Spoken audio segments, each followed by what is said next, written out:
I call the Township of Aleppo Workshop Meeting of December 11, 2023 to order at 7 p.m. Please stand for the Pledge of Allegiance.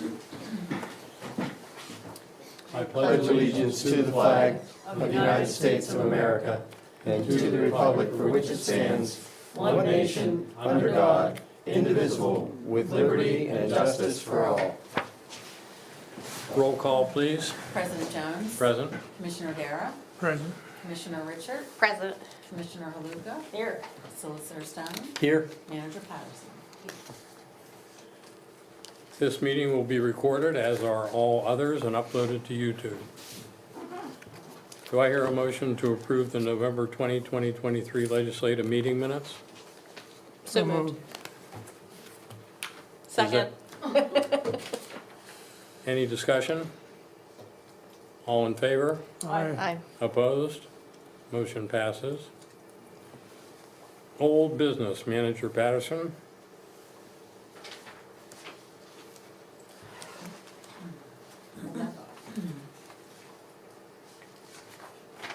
Okay. Budget ordinance and millage ordinance. The budget and the millage every year need to be set via ordinance, or it's good practice to set one of them via ordinance, so these have both been advertised. The budget has not changed since you saw it last month. I've not received any comments or any outside changes. And so this ordinance will, we'll do the millage first next week. You set the millage, and then you'll adopt the ordinance that's based on that, or the budget that's based on that millage. So these will be voted on next week. Okay, any questions? The 2023 paving project update and change orders.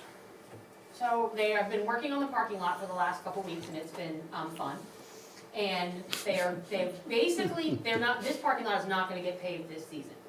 The condition that it's in now, short of some fresh paint and some wheel stops on the back and along the edges of the car stops, is what it's gonna be for the winter, because it's now too cold to get proper paving done.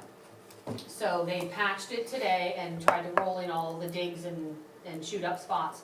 So this is about as good as it's gonna get, and the engineers agree that you shouldn't try to pave now, because you're just not gonna get a good surface. So they will be back in the spring. So one of the change orders you'll see, which was not necessarily in the email packet, because I got some of them today. One of the change orders is extending the contract time through June of next year, just to give time for the spring paving season for them to get here and pave the parking lot. And then there's another change order. So the first one, number 3, is just a date extension. Number 4 is some stuff that was discovered once the parking lot was opened up. There were a couple changes that needed to happen as far as some of the pipes that they found when they got under there. And so we've had preliminary discussions about what needed to change. The engineer has been involved every step of the way. So we have a change order, number 4, that addresses 3 separate things. 107 linear feet of 4-inch sanitary sewer line needed to be replaced, and that amount was $22,165. And that was, we have trouble with the sewer line in the building and then outside of the building, and it backs up a lot. So that line's replaced. Then a new concrete inlet needed near the municipal salt shed, and had to get rid of the existing inlet for $29.50. And that was something that was supposed to be on the plans, but somehow fell off between the conversations and the end. And then a new storm sewer to connect downspout drains from the building to the existing storm inlet. We purchased the pipe for that, so that's not included in here, and that was $8,400. And this building has storm drains that are internal to the building. So this is a flat roof, and there are drains in the corners of the flat roof, and the pipe drops down somewhere in the walls, and then comes out and goes out through the parking lot. That is old terracotta pipe, and it was, crappy in some spots. So new plastic pipe was put in and tied out into the grass. There's already was an existing catch basin, so that didn't need to be upgraded at all. So the total change orders, increase of this change, $33,815 would be the change orders for this stuff that was, figured out once they opened up the parking lot. And this will now allow all the infrastructure underneath the new paving, the new sidewalks, the new parking lot pavement to be new. And it'll be able to be mapped, because everybody thought the sewer line ran in one place and it sure didn't. So this will allow new mapping and as-built to show us where all these lines run for the future. So again, this would be voted on next week. And in other words, quite fortunate we discovered that the sewer line was quite degraded, so that we replaced it before we paved the top. Yes, and before we waited until next year when it blew up. So yes, it was, Okay, this. we'll act on these next week. you'll act on those next week, yes. 2024 meeting dates. You have this lovely chart prepared by Patty that lists all the different township meeting dates here. Workshop and legislative are your columns right here, so you can get that stuff on your calendar. Then we also have the planning commission dates, that's held as needed, it's the first Wednesday. Zoning hearing board is as we have an application. And then the authority meets the fourth Thursday of the month, except for a couple dates, around holidays where things are rescheduled a little bit. And this just tells you for the year what the dates are, so if you could take this home and add it to your calendars. Wow, I'm impressed. She's This an organization. excellent formatter. Excellent. And starting with the reorganization meeting on January 2nd, would you explain what we've decided? Sure, so we have to, every year after a municipal election, there has to be a reorganization. So every 2 years, the board has to meet and reorganize. You also reorganize the official bank, the official newspaper, the official township secretary, all of those things.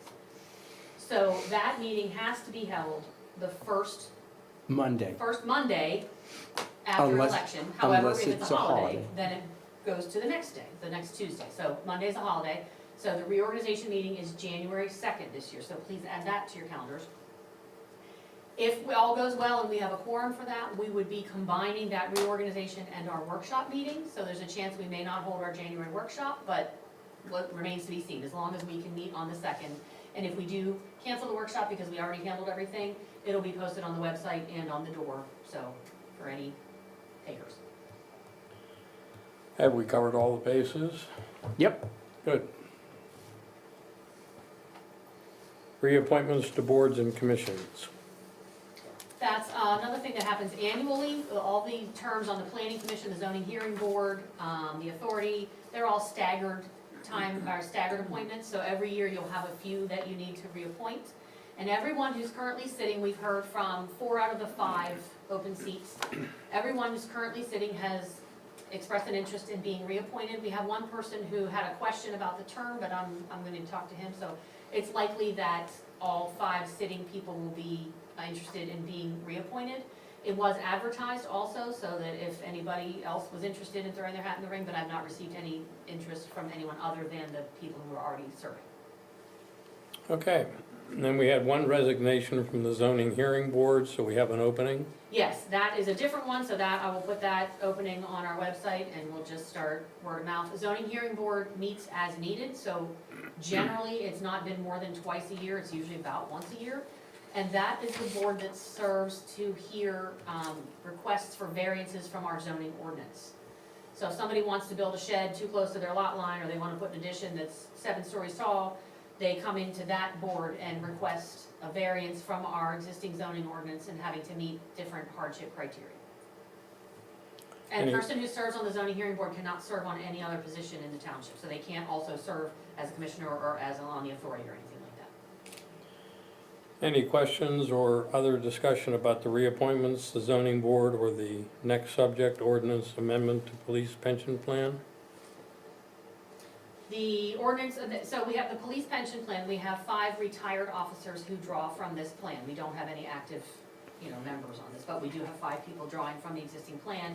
And we have audits every year or every other year, and one of the things they identified were a couple of administrative provisions that had changed and that we needed to update, so that's what this ordinance does. It's an amendment to our existing police pension ordinance, updating the clauses that were identified through an audit. It will not change anything for those collecting, will not negatively affect those collecting. Good. And we are appropriately managed and funded? We are appropriately funded, yes. We have a very good funding rate.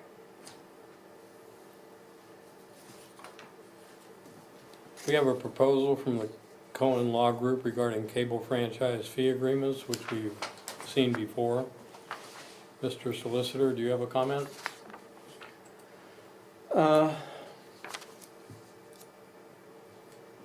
Dan Cohen formed the Cohen Law Group years ago after he served for many years on city council and was the chair of the cable, what was then the cable franchise committee with the city.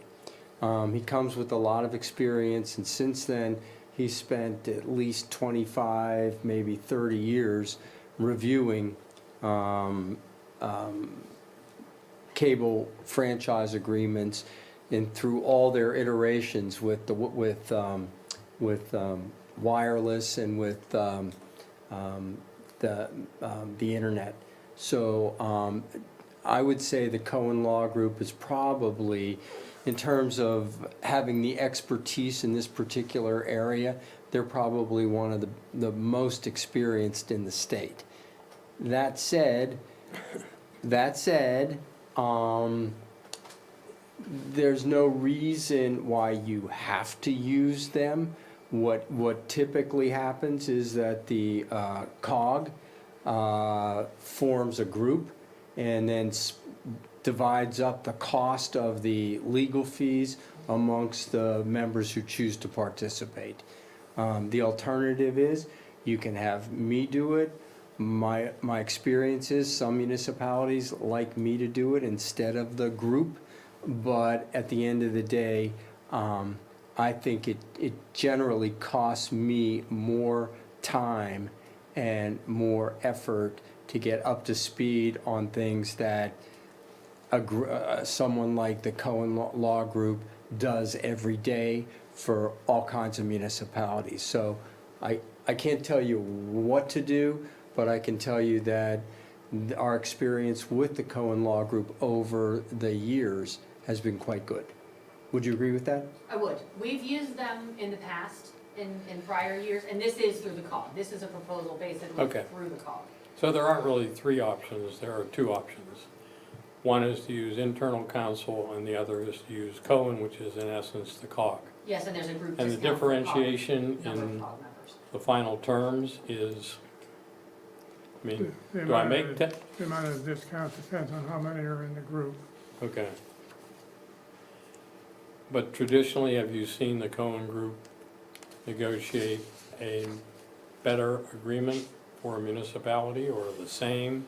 It's my understanding, there's not a lot of room to wiggle. Well, the Telecommunications Act pretty much tells you what you can and can't do, and what you have to do. So that's true, but I will say that there are some areas which, as the Telecommunications Act gets amended from time to time, that change. And so there are things, there is some value added by that group. Okay, I can't quantify The it. proposal to the COG is on a flat fee basis, so whatever needs to be done gets done for that amount. good. And there shouldn't be a lot of change because he's good at what he does. So I think I hear you recommending we go with the Cohen Group /COG. I'm not usually in favor of turning down business, but this is one case where over the years I've learned that it is for your benefit. There's no time, sensitivity on this. He just approached the COG, so I'm just getting this out here now. So, Is the proposal in the packet? Yes. It's in there. Okay, It's so we can all the- look at it. yeah, if you could all look at it, I'm gonna check back in with the COG and kind of get a feel for, what everybody else is leaning toward, and see if we, can kind of narrow down a little bit more what fee we're looking at. If we're gonna have a bunch of people sign on, or if we're gonna be the one that signs on. Right. So, Okay, I'll do some more investigating about that. thank you. Any other comments? Summers Meaner subdivision application. The planning commission met last week to consider a subdivision application, which is just one homeowner purchasing some land from an adjacent property owner and expanding his lot. Planning commission discussed it and recommended approval. However, we had a meeting the following day with a different adjacent property owner and learned something a little different about one of the lot lines that was shown on the drawing. So we are gonna take that and send it back to the planning commission, because one of the important things the planning commission talked about was making sure that plans don't change significantly from when they make a recommendation to when they get to you. And so we wanna make sure, we heard that and wanna honor that, so with there being a change on a drawing that adjusts a lot line or makes a different notation about a lot line, we wanna send it back to the planning commission to make sure they're aware and their recommendation is based on plans that they've actually seen. So normally it would have been on their agenda for discussion tonight and a vote next week, but it's gonna get bumped into January, and I've already discussed it with the applicant, and we're still within our regular timeframe. Correct. Just giving you a Good. heads up on the process. Anything to add, Mr. Solicitor? No, that's correct. Okay. There are.